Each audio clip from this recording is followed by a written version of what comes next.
नमस्कार दोस्तों, मैं डॉक्टर अतुल लोहिया। आज इस वीडियो में मैं आपसे बात करने जा रहा हूं 10 अक्टूबर 2021 को जो यूपीएससी सिविल सर्विस परीक्षा का प्रीलिम्स का एग्जाम हुआ है, उसमें जो पॉलिटी के प्रश्न पूछे गए हैं उनके ऊपर। फ्रेंड्स, 21 प्रश्न पूछे गए हैं जीएस में पॉलिटी से, भारतीय राज्य व्यवस्था संविधान से। हालांकि जो ये संख्या मैं बता रहा हूं 21 क्वेश्चन की, इसमें मतभेद हो सकता है। कुछ लोग 19 प्रश्न मान रहे हैं, मैं 21 मान रहा हूं।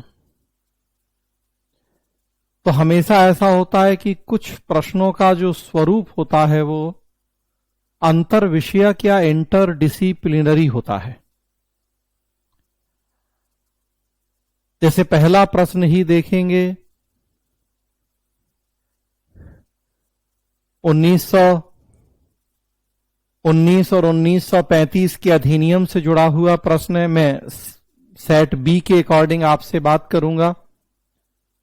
और पहला मतलब कि पॉलिटी के अकॉर्डिंग पहला, वैसे आप देखेंगे तो सेट बी का क्वेश्चन नंबर 2 है। 1919 और 1935 के अधिनियम से जुड़ा प्रश्न है। तो अब आप देखिए कि ये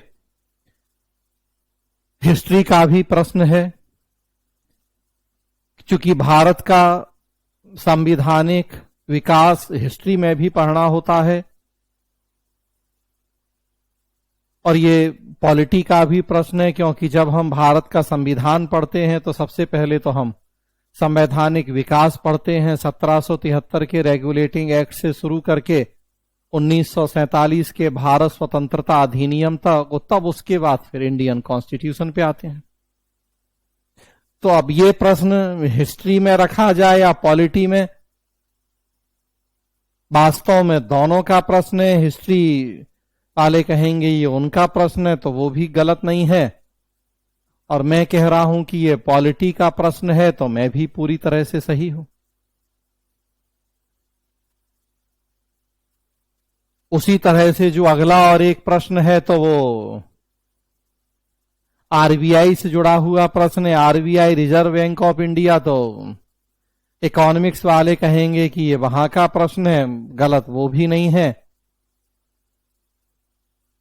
और चूंकि संवैधानिक व्यवस्थाओं की चर्चा हो रही है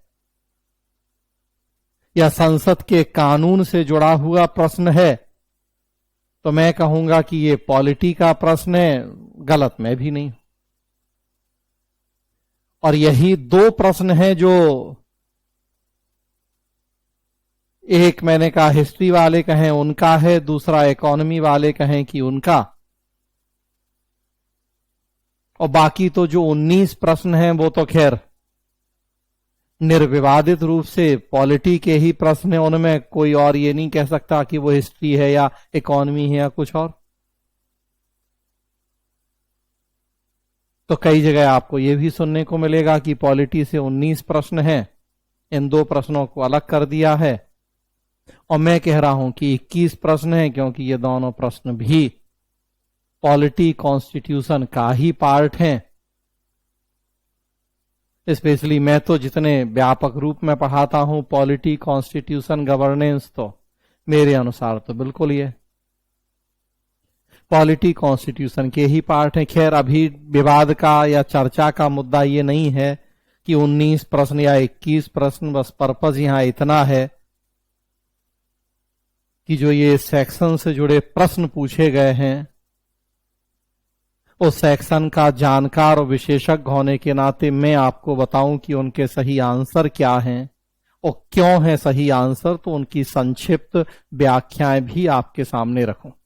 स्वाभाविक सी बात है, बहुत डिटेल डिस्कशन की ना जरूरत है और ना यहां संभव है, क्योंकि ये कोई हम प्रॉपर रेगुलर क्लास नहीं कर रहे हैं, बस जस्ट एक पेपर का डिस्कशन है। तो बहुत सीमित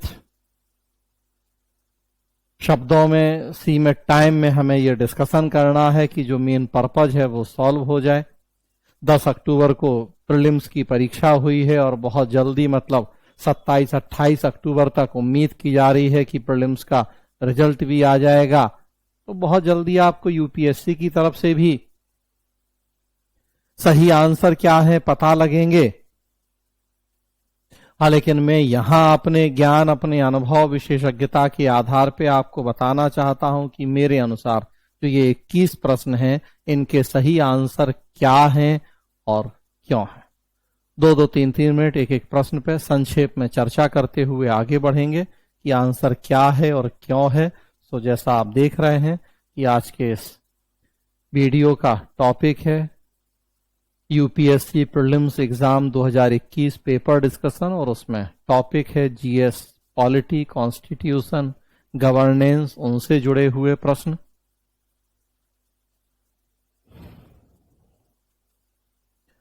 पहला प्रश्न मैं सेक्शन बी के अकॉर्डिंग बात करूंगा, सेट बी के अकॉर्डिंग बात करूंगा। मेरे पास सेट बी की हार्ड कॉपी है तो उसके अकॉर्डिंग ही मैंने ये क्वेश्चन टाइप करवाए हैं।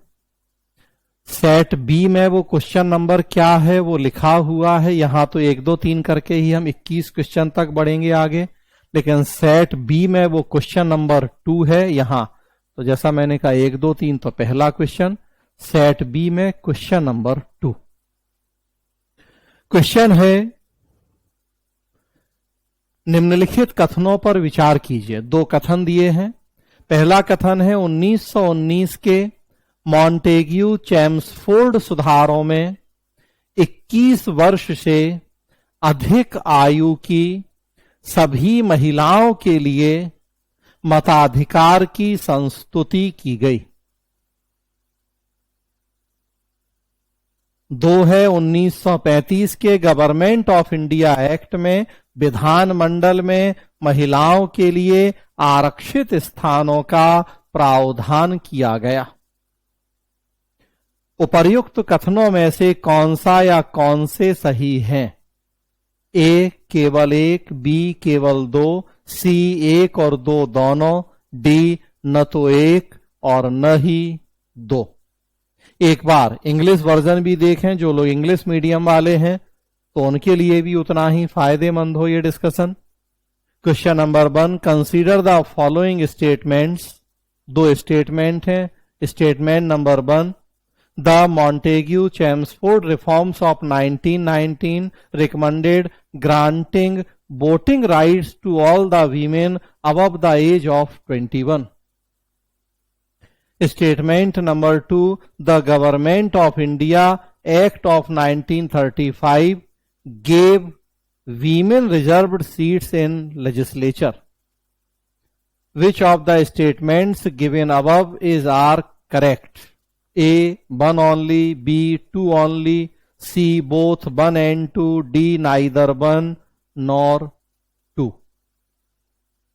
तो फ्रेंड्स देखिए, आप 2 स्टेटमेंट दिए गए हैं। पहला 1919 के अधिनियम से जुड़ा है और दूसरा 1935 के अधिनियम से जुड़ा है। अगर इन दोनों स्टेटमेंट्स को आप ध्यान से देखें तो आप पाएंगे कि जो पहला स्टेटमेंट है वो स्टेटमेंट गलत लिखा हुआ है।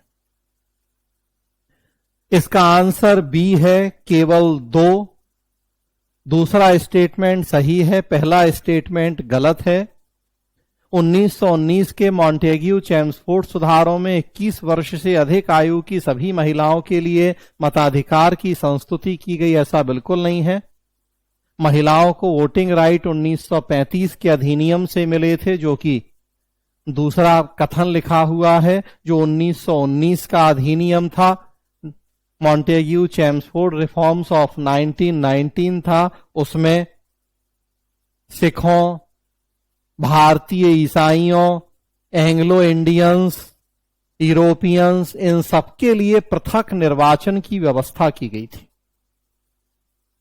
जेंडर बेस इलेक्शन नहीं था 1919 के अधिनियम में। कहा जाए कि रिलीजन बेस था, इंडियन या नॉन इंडियन वो भी एक बेस था कि एंग्लो इंडियंस, यूरोपियंस के लिए भी था रिजर्वेशन, सिखों के लिए था, ईसाइयों के लिए था। मुस्लिम्स के लिए पहले ही हो चुका था।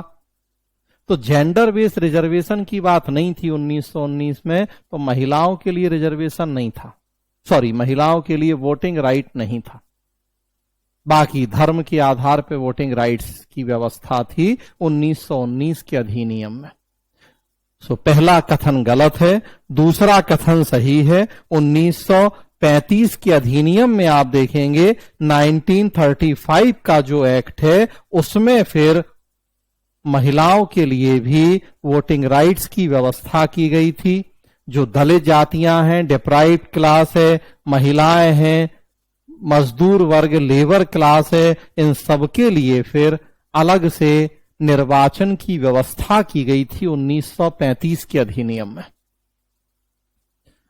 तो कथन एक गलत है, कथन दो सही है। तो इस लिहाज से इसका आंसर हो जाएगा बी, केवल दो, 2 ओनली। आगे बढ़ें, 2 नंबर प्रश्न देखें। 2 नंबर प्रश्न है, निम्नलिखित कथनों पर विचार कीजिए। सेट बी में क्वेश्चन नंबर 31 है और यहां क्वेश्चन नंबर 2।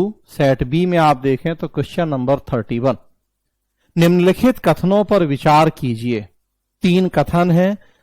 पहला कथन, केंद्र सरकार द्वारा भारतीय रिजर्व बैंक आरबीआई के गवर्नर की नियुक्ति की जाती है। कथन नंबर 2, भारतीय संविधान के कतिपय प्रावधान केंद्र सरकार को जनहित में आरबीआई को निर्देश देने का अधिकार देते हैं। कथन नंबर 3, आरबीआई का गवर्नर अपना अधिकार पावर आरबीआई अधिनियम से प्राप्त करता है। उपर्युक्त कथनों में से कौन से सही हैं? ए, केवल 1 और 2, बी, केवल 2 और 3, सी, केवल 1 और 3, डी, 1, 2 और 3। इंग्लिश वर्जन देखें। Consider the following statements. The governor of the reserve bank of India RBI is appointed by the central government. Statement number 2, certain provisions in the Constitution of India give the central government the right to issue directions to the RBI in public interest। और statement number 3, the governor of the RBI draws his power from the RBI Act। Which of the above statements are correct? A, 1 and 2 only, B, 2 and 3 only, C, 1 and 3 only, D, 1, 2 and 3। देखिए आप, पहला, दूसरा, तीसरा 3 कथन है। कौन कौन से सही हैं वो यहां हमें छांटना है। फ्रेंड्स, आप देखते हैं कि जो ये कूट वाले प्रश्न होते हैं आपको सबसे ज्यादा परेशान इसी तरह के प्रश्न करते हैं। 3 कथनों में 2 के बारे में तो आपको जानकारी है, 3 के बारे में जानकारी, तीसरे के बारे में जानकारी नहीं है, अब दिक्कत हो जाएगी। 1 के बारे में जानकारी है, 2 के बारे में जानकारी है, 3 कथन है, तीनों के बारे में नहीं है जानकारी, वहीं दिक्कत। और यूपीएससी आप देखिए ज्यादातर प्रश्न इसी तरीके के पूछता है। पहले असरसर रीजनिंग, कथन कारण वाले प्रश्न खूब हुआ करते थे जीएस में भी, और जब ऑप्शनल थे तो ऑप्शनल में भी वो उसी तरह से बहुत परेशान करने वाले प्रश्न होते थे। अब वो असरसर रीजनिंग तो नहीं है, लेकिन ये ज्यादातर प्रश्न आप देखिए यूपीएससी में तो कूट वाले ही हैं। कुछ ही प्रश्न हैं जो सिंगल लाइनर टाइप हैं, बस एबीसीडी 4 ऑप्शन में कोई एक सही है, अदरवाइज ज्यादातर कूट वाले प्रश्न हैं। एक प्रश्न में कई प्रश्न पूछ लेता है यूपीएससी। 3 कथन है, तीनों के बारे में एग्जैक्ट नॉलेज नहीं होगी तो दिक्कत हो जाएगी, और सारी समस्या यही होती हैं आपको। आरबीआई देखेंगे आप, रिजर्व बैंक ऑफ इंडिया एक वैधानिक निकाय या स्टेट्यूटरी बॉडी है हमारे देश में, पब्लिक कॉरपोरेशन है, संसद के कानून के तहत स्थापना की गई है, आरबीआई एक्ट है। जब किसी लोक निगम की, पब्लिक कॉरपोरेशन की स्थापना की जाती है तो संसद एक कानून बनाती है, उस कानून के तहत उसका संगठन, कार्य, शक्तियों का उल्लेख होता है, उसी के तहत वो काम करता है, स्थापित होता है। इतनी ही बात से देखिए आपको आंसर मिल गया होगा। कथन नंबर 1 सही है कि केंद्र सरकार द्वारा भारतीय रिजर्व बैंक के गवर्नर की नियुक्ति की जाती है। व्यावहारिक चीज है, जब भी देखिए आप आरबीआई के गवर्नर की नियुक्ति होती है, न्यूज़पेपर में आप पढ़ते हैं कि सरकार ने फला व्यक्ति को आरबीआई के गवर्नर के पद पर नियुक्त किया, तो केंद्र सरकार के द्वारा नियुक्त होता है आरबीआई का गवर्नर। बिल्कुल सही बात है, पहला कथन सही है। अब अगर आप आंसर देखते चलें तो बी यहां से हट जाएगा, क्योंकि उसमें एक नहीं है, बाकी 3 अभी भी हैं। ऑड आउट थ्योरी कहा जाता है। तो देखिए 4 ऑप्शन में एक ऑप्शन तो हटा दीजिए, बी, क्योंकि पहला सही है। अब आगे बढ़ें, 2 नंबर देखिए आप, तो 2 नंबर कथन है कि भारतीय संविधान के कतिपय प्रावधान केंद्र सरकार को जनहित में आरबीआई को निर्देश देने का अधिकार देते हैं। यह कथन गलत है। यह कथन इसलिए गलत है कि कहीं भी संविधान में आरबीआई की चर्चा नहीं है, या उससे जुड़ी केंद्र सरकार की शक्तियों की चर्चा नहीं है। जो आरबीआई है यह कॉन्स्टिट्यूशनल बॉडी नहीं है, संवैधानिक निकाय नहीं है, बल्कि सांविधिक निकाय है। कॉन्स्टिट्यूशनल नहीं है, स्टेट्यूटरी बॉडी है। संसद के अधिनियम के तहत इसकी स्थापना हुई है। तो इसलिए आरबीआई के संगठन, कार्य, शक्तियां या उसके केंद्र सरकार से रिलेशन, इन सब की संविधान में कोई चर्चा नहीं है। तो इसलिए जो ये दूसरा कथन है ये पूरी तरह से गलत है। भारत का संविधान इस तरह की कोई व्यवस्था नहीं करता कि केंद्र सरकार डायरेक्शन दे पाए आरबीआई को। 2 हटा दीजिए, 2 गलत है। अब देखिए आप, तो अब आपके पास ऑप्शन बचा है सी अपने आप। यहीं से जवाब मिल गया आपको कि पहला सही है, दूसरा गलत है। तीसरा स्टेटमेंट पढ़ने की जरूरत ही नहीं है, आंसर अपने आप निकल आया है 2 स्टेटमेंट से ही कि आंसर हो जाएगा सी, 1 और 3। पढ़ लेते हैं तीसरा कथन, अदरवाइज आंसर तो हमें मिल ही गया है 2 ही कथनों से। तीसरा कथन है कि आरबीआई का गवर्नर अपना अधिकार पावर आरबीआई अधिनियम से प्राप्त करता है। बिल्कुल सही है, मैंने पहले ही बताया आपको कि आरबीआई एक्ट है, उसी के तहत संगठन, कार्य, शक्तियां, उन सब की चर्चा है। आरबीआई का गवर्नर भी वहीं से अपनी शक्तियां प्राप्त करेगा। तो तीसरा सही है, पहला और तीसरा सही है, दूसरा गलत है। आंसर हो जाएगा सी, केवल 1 और 3, 1 and 3 ओनली।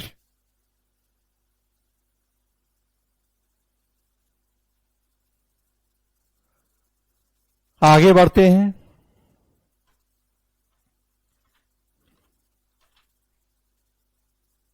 क्वेश्चन नंबर 3 है, भारतीय संविधान के अंतर्गत धन का केंद्रीकरण किसका उल्लंघन करता है? ए, समता का अधिकार, बी, राज्य की नीति के निदेशक तत्व, सी, स्वातंत्र का अधिकार, डी, कल्याण की अवधारणा। इंग्लिश वर्जन देख लें। Under the Indian constitution concentration of wealth violates A, the right of equality, B, the directive principles of state policy, C, the right to freedom, D, the concept of welfare। Set B में आप देखेंगे तो ये question number 51 है, और यहां 3 number question है polity constitution. भारतीय संविधान के अंतर्गत धन का केंद्रीकरण किसका उल्लंघन करता है? आंसर है बी, राज्य की नीति के निदेशक तत्व। आर्टिकल 36 से 51 तक आप देखेंगे directive principles of state policy या राज्य के नीति निदेशक तत्वों की चर्चा की गई है। राज्य के जो नीति निर्देशक तत्व हैं ये राज्य के लिए नैतिक आदर्श के रूप में व्याख्या किए जाते हैं। संविधान का भाग 4 36 से 51 अनुच्छेद जहां निर्देशक तत्व हैं, उसी में आर्टिकल 39 हम देखते हैं, अनुच्छेद 39, जिसमें इस तरह की व्यवस्था है जो यहां ये कथन लिखा हुआ है, धन के केंद्रीकरण अगर होता है तो ये किसका उल्लंघन है। समता का अधिकार देखिए आप, आर्टिकल 14 से 18, स्वतंत्रता का अधिकार 19 से 22, कल्याण की अवधारणा डायरेक्टिव प्रिंसिपल्स में ही है, लेकिन जो यहां हमें आंसर सबसे सटीक है वो है बी, राज्य की नीति के निर्देशक तत्व, आर्टिकल 39 बेयर एक्ट। मैं पढ़ के बताता हूं, आर्टिकल 39 राज्य द्वारा अनुसरणीय कुछ नीति तत्व हैं, certain principles of policy to be followed by the state. और लिखा है उसमें कि राज्य अपनी नीति का विशिष्टतया इस प्रकार संचालन करेगा कि सुनिश्चित रूप से the state shall in particular direct it's policy towards securing. उसमें ग या सी आप देखेंगे, 39 का ग देखिए तो उसमें लिखा हुआ है कि आर्थिक व्यवस्था इस प्रकार चले जिससे धन और उत्पादन साधनों का सर्वसाधारण के लिए अहितकारी संकेंद्रण न हो। क्लियर लिखा है कि धन और उत्पादन साधनों का अहितकारी संकेंद्रण नहीं होना चाहिए। 39 ग 39C देखें, that the operation of the economic system does not result in the concentration of wealth and means of production to the common detriment. तो एकदम देखिए हूबहू लिखा हुआ है इसी तरह से। संविधान के अनुच्छेद 39 ग में कि धन का केंद्रीकरण रोका जाना है, अदरवाइज ये अहितकारी हो सकता है। राज्य को प्रयास करना है कि आर्थिक व्यवस्था इसी तरह से चले कि धन का केंद्रीकरण ना हो। अगर हो रहा है तो फिर ये 39 ग का उल्लंघन है, मतलब नीति निर्देशक तत्व का उल्लंघन है ये।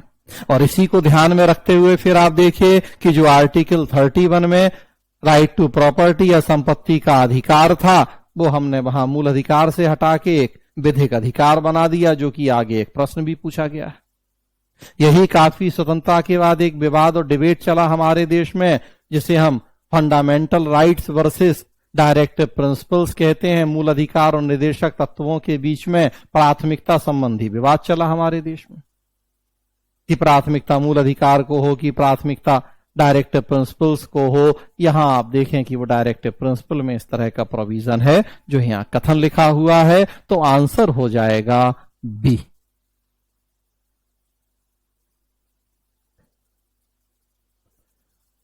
आगे बढ़ें, देखिए अगला ही प्रश्न वही है, राइट टू प्रॉपर्टी, संपत्ति का अधिकार। सेट बी में क्वेश्चन नंबर 52 है, ये 52 नंबर क्वेश्चन है। यहां क्वेश्चन नंबर 4 देखें, भारत में संपत्ति के अधिकार की क्या स्थिति है।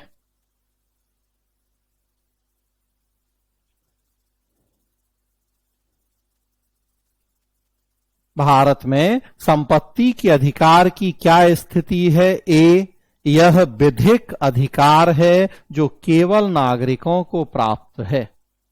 बी, यह विधिक अधिकार है जो किसी भी व्यक्ति को प्राप्त है। सी, यह मूल अधिकार है जो केवल नागरिकों को प्राप्त है। डी, यह न तो मूल अधिकार है ना ही विधिक अधिकार। इंग्लिश वर्जन देखें, what is the position of the right to property in India. A, legal right available to citizens only. B, legal right available to any person.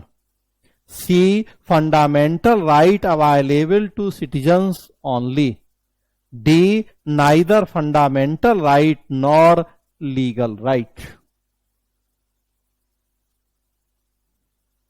अब देखिए आप, ए है यह विधिक अधिकार है, सही बात है। मैंने आपको बताया कि पहले जब मूल संविधान था तो संविधान के आर्टिकल 31 में राइट टू प्रॉपर्टी, संपत्ति के अधिकार की व्यवस्था थी। बाद में 44th कॉन्स्टिट्यूशनल अमेंडमेंट 44वें संविधान संशोधन के द्वारा मूल अधिकार की सूची से हटा के उसे एक सामान्य विधिक अधिकार बना दिया गया, संविधान के अनुच्छेद 300 क में शिफ्ट कर दिया गया। तो अब यह मूल अधिकार नहीं रहा। तो उस लिहाज से देखें तो सी वैसी हट गया कि यह मूल अधिकार है, ये तो नहीं।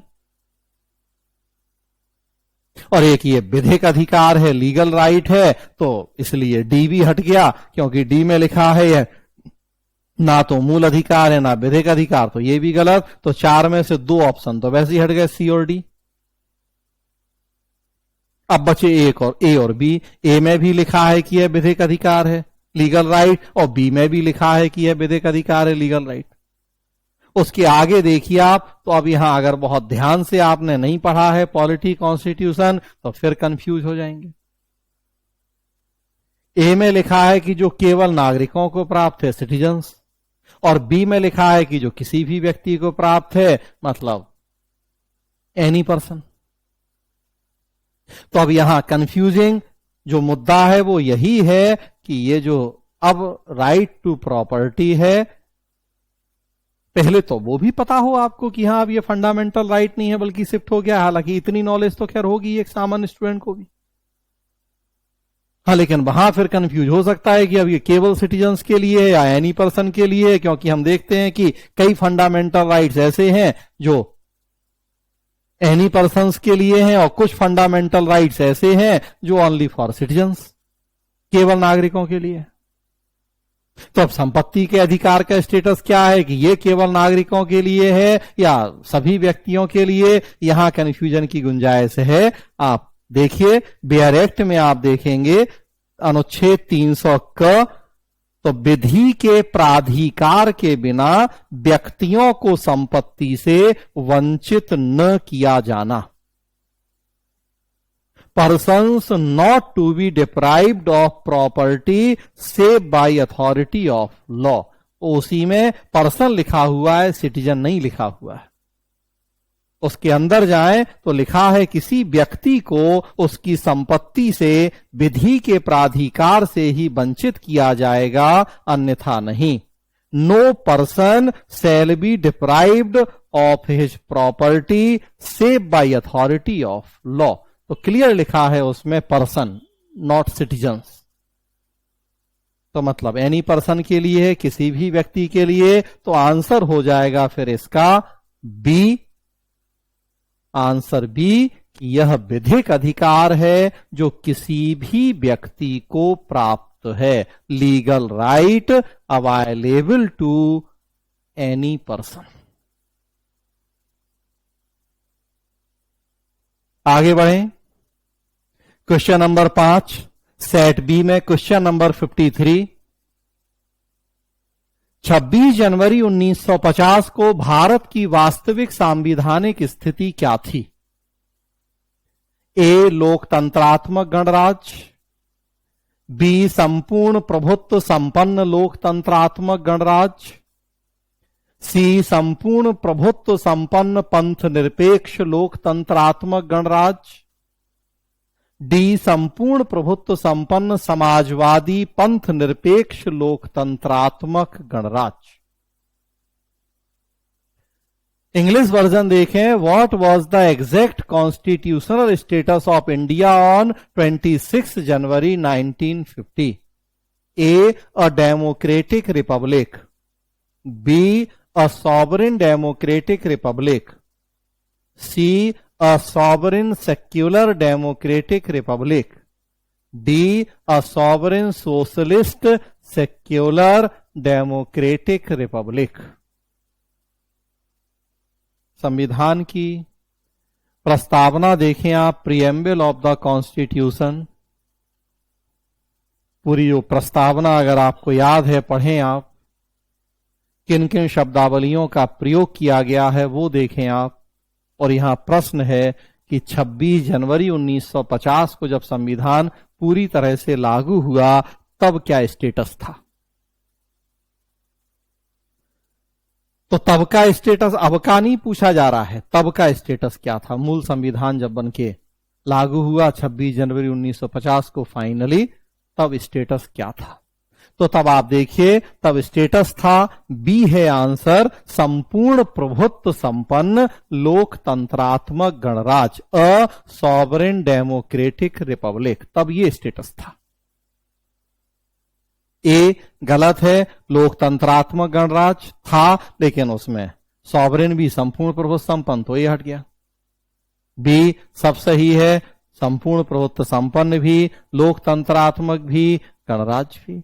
आगे बढ़े, सी देखें, संपूर्ण प्रभुत्व संपन्न पंथ निरपेक्ष सेक्युलर आ गया, ये हमने बाद में जोड़ा है 42nd कॉन्स्टिट्यूशनल अमेंडमेंट के द्वारा, तो सी नहीं। और डी समाजवादी पंथ निरपेक्ष, तो सोशलिस्ट, ये भी हमने 42nd कॉन्स्टिट्यूशनल अमेंडमेंट के द्वारा ऐड किया है प्रीएम्बल ऑफ द कॉन्स्टिट्यूशन में, तो ये भी नहीं। पहले हम प्रस्तावना को संविधान का भाग ही नहीं मानते थे, तो इसलिए संसद उसमें संशोधन नहीं कर सकती थी।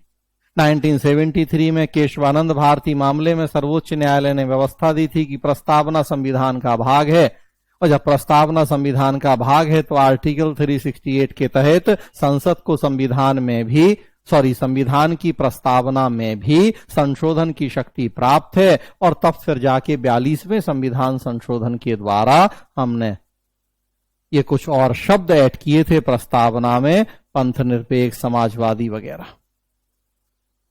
तो चूंकि यहां 26 जनवरी 50 की स्थिति पूछी गई है, तो आंसर हो जाएगा बी, संपूर्ण प्रभुत्व संपन्न लोकतंत्रात्मक गणराज्य, आ सॉवरेन डेमोक्रेटिक रिपब्लिक।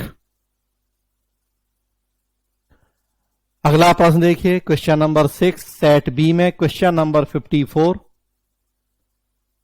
6 नंबर प्रश्न है, सांविधानिक सरकार का आशय क्या है? ए किसी राष्ट्र की परिसंघीय संरचना वाली एक प्रतिनिधि सरकार। बी कोई सरकार जिसके प्रमुख के पास नाम मात्र की शक्तियां हों। सी कोई सरकार जिसके प्रमुख के पास वास्तविक शक्तियां हों। डी कोई सरकार जो संविधान की सीमाओं से परिबद्ध हो। इंग्लिश वर्जन देखें, constitutional government means a representative government of a nation with federal structure. B a government whose head enjoys nominal powers. C a government whose head enjoys real powers. D a government limited by the terms of the constitution. संवैधानिक सरकार, constitutional government का मतलब क्या है? Answer है D, कोई सरकार जो संविधान की सीमाओं से परिबद्ध हो, उसी को हम संविधानवाद, कॉन्स्टिट्यूशनलिज्म कहते हैं, या संवैधानिक सरकार, कॉन्स्टिट्यूशनल गवर्नमेंट की संज्ञा भी उसी को देते हैं। बाकी 3 आप देखें, ए है किसी राष्ट्र की परिसंघीय संरचना वाली एक प्रतिनिधि सरकार, ये फेडरल गवर्नमेंट है, संघात्मक सरकार है वो। बी है कोई सरकार जिसके प्रमुख के पास नाम मात्र की शक्तियां हो, नॉमिनल हेड, ये पार्लियामेंट्री डेमोक्रेसी होती है, वहां होता है ये संसदीय सरकार में।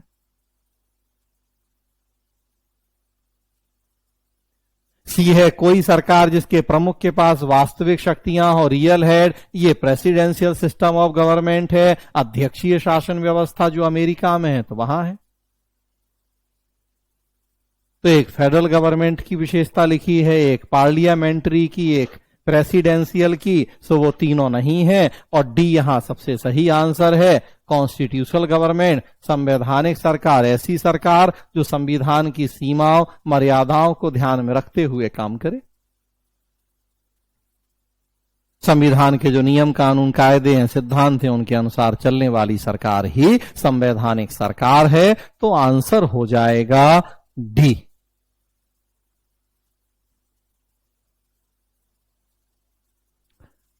आगे बढ़ें, अगला देखें, क्वेश्चन नंबर 7 है,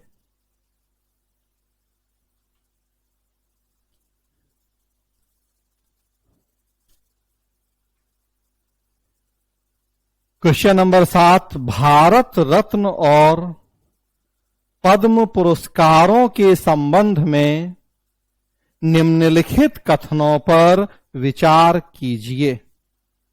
3 कथन दिए हुए हैं।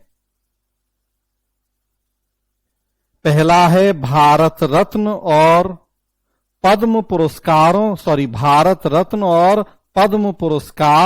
भारत के संविधान के अनुच्छेद 18(1) के अंतर्गत उपाधियां हैं। कथन 2 है वर्ष 1954 में प्रारंभ किए गए पद्म पुरस्कारों को केवल एक बार निलंबित किया गया था। और कथन नंबर 3 है किसी वर्ष विशेष में भारत रत्न पुरस्कारों की अधिकतम संख्या 5 तक सीमित है। उपर्युक्त कथनों में से कौन से सही नहीं हैं? ए केवल 1 और 2, बी केवल 2 और 3, सी केवल 1 और 3, डी 1, 2 और 3। कूट वाला प्रश्न है। इंग्लिश वर्जन देखें। Consider the following statements in respect of Bharat Ratna and Padma awards. Statement number 1, Bharat Ratna and Padma awards are titles under the article 18(1) of the constitution of India. Statement number 2, Padma Awards which were instituted in the year 1954 were suspended only once. Statement number 3, the number of Bharat Ratna Awards is restricted to a maximum of 5 in a particular year. Which of the above statements are not correct? A 1 and 2 only, B 2 and 3 only, C 1 and 3 only, D 1, 2 and 3। मूल अधिकार से जुड़ा हुआ प्रश्न है friends. मूल अधिकार में आप देखते हैं article 14 to 18 right to equality या समता की अधिकार की व्यवस्था की गई है। और उसमें आप आर्टिकल 18 देखें तो उपाधियों का अंत है, एबॉलिशन ऑफ टाइटल्स या उपाधियों के अंत की व्यवस्था की गई है। उसमें भारत रत्न और पद्म पुरस्कार फिर भी हमारे देश में दिए जाते हैं।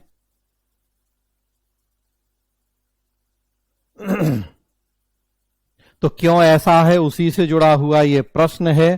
तो पहला पार्ट कथन 1 लिखा है कि भारत रत्न और पद्म पुरस्कार भारत के संविधान के अनुच्छेद 18(1) के अंतर्गत उपाधियां हैं। तो संविधान का अनुच्छेद 18 आप देखें तो उसमें प्रावधान किया गया है कि राज्य, सेना या विधि संबंधी सम्मान के सिवाय और कोई उपाधि प्रदान नहीं करेगा। No title not being a military or academic distinctions shall be conferred by the state. तो सेना और शिक्षा या विद्या के क्षेत्र में सम्मान दिए जा सकते हैं, उसके अलावा उपाधियां प्रदान नहीं की जाएंगी। लेकिन आप देखेंगे सुप्रीम कोर्ट ने व्यवस्था दी है कि पद्म विभूषण, पद्म भूषण, पद्मश्री, भारत रत्न ये सब जो पुरस्कार हैं ये अनुच्छेद 18 का उल्लंघन नहीं करते हैं। ये पुरस्कार उपाधि नहीं है और इनसे अनुच्छेद 18 में वर्णित प्रावधानों का उल्लंघन नहीं होता है। ये समानता के सिद्धांत के भी प्रतिकूल नहीं है। ये सुप्रीम कोर्ट की व्यवस्था है 1996 की। 1996 का एक बाद या मैटर आप देखेंगे जिसमें सर्वोच्च न्यायालय ने ये व्यवस्था दी थी। बालाजी राघवन बनाम भारत संघ मामला था 1996। उसमें सुप्रीम कोर्ट ने व्यवस्था दी थी कि ये अनुच्छेद 18 का उल्लंघन नहीं है, पुरस्कार हैं, ये उपाधि नहीं है। और कहा था कि इनका प्रयोग नाम के प्रत्यय या उपसर्ग के रूप में नहीं होना चाहिए। भारत रत्न फला फला ऐसा नहीं करें आप। तो एक पुरस्कार है लेकिन नाम के उपसर्ग या प्रत्यय के रूप में इनका प्रयोग करेंगे तो फिर इस पुरस्कार को त्यागना पड़ेगा। तो अब आप देखिए पहला कथन लिखा है, यहां पूछा गया है कि कौन से सही नहीं है। याद रखें, सही है ये नहीं छांटना हमें, सही नहीं है ये छांटना है हमें। तो पहला है भारत रत्न और पद्म पुरस्कार भारत के संविधान के अनुच्छेद 18(1) के अंतर्गत उपाधियां हैं। तो गलत है, देखिए ये सही नहीं है, क्योंकि सुप्रीम कोर्ट ने व्यवस्था दी है कि ये उपाधि नहीं है, ये पुरस्कार है। तो गलत है पहला। अब पहला गलत है तो बी हट जाएगा। अभी 3 ऑप्शन फिर भी हमारे पास, ए, सी और डी, तीनों में एक है, दूसरा हट जाएगा बी। अब दूसरा सही नहीं है, छांटना है। देखिए दूसरा है कि वर्ष 1954 में प्रारंभ किए गए पद्म पुरस्कारों को केवल एक बार निलंबित किया गया था। यहां थोड़े से कंफ्यूजन की बात है। यहां आपको अलग अलग कीज आप देखेंगे तो अलग अलग आंसर मिल सकते हैं। मैं बता दूं आपको कि 1954 में ये पुरस्कार शुरू हुए हैं, बात सही है। 1977 1977 में जब जनता पार्टी की सरकार बनी थी मोरारजी देसाई के नेतृत्व में, तो उन्होंने इनको बंद किया था पुरस्कारों को। 1980 में वापस इंदिरा गांधी कांग्रेस सरकार बनी थी तो दोबारा ये पुरस्कार शुरू किए गए थे। तो उस बीच में बंद थे, जनता पार्टी सरकार के दौर में ये पुरस्कार बंद थे। तो सही है ये दूसरा स्टेटमेंट।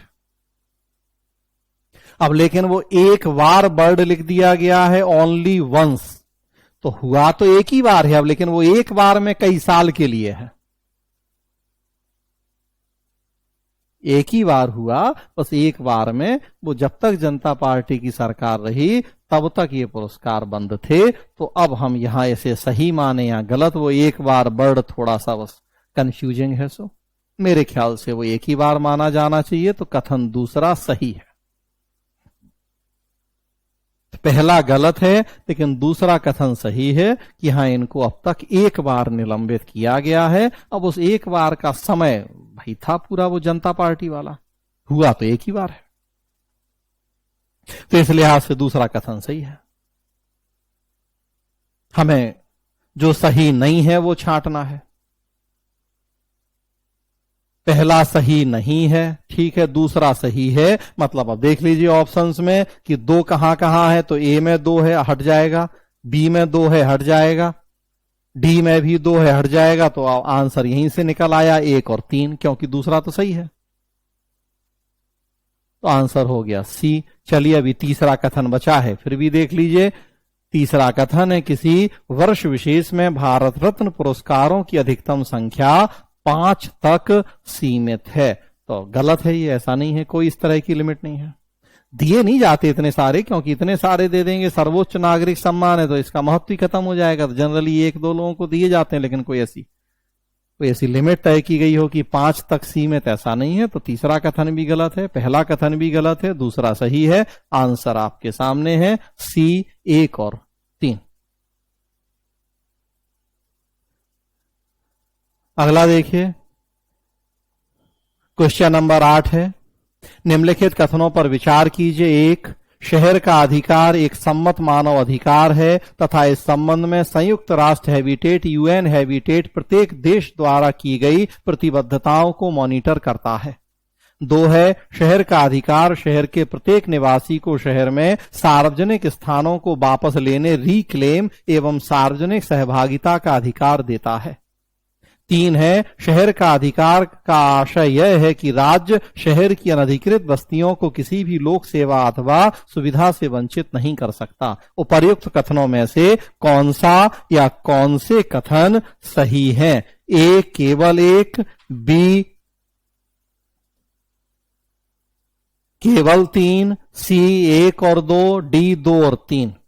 इंग्लिश वर्जन देखें। Consider the following statements. Statement number 1, right to the city is an agreed human right and the UN habitat monitors the commitments made by each country in this regard.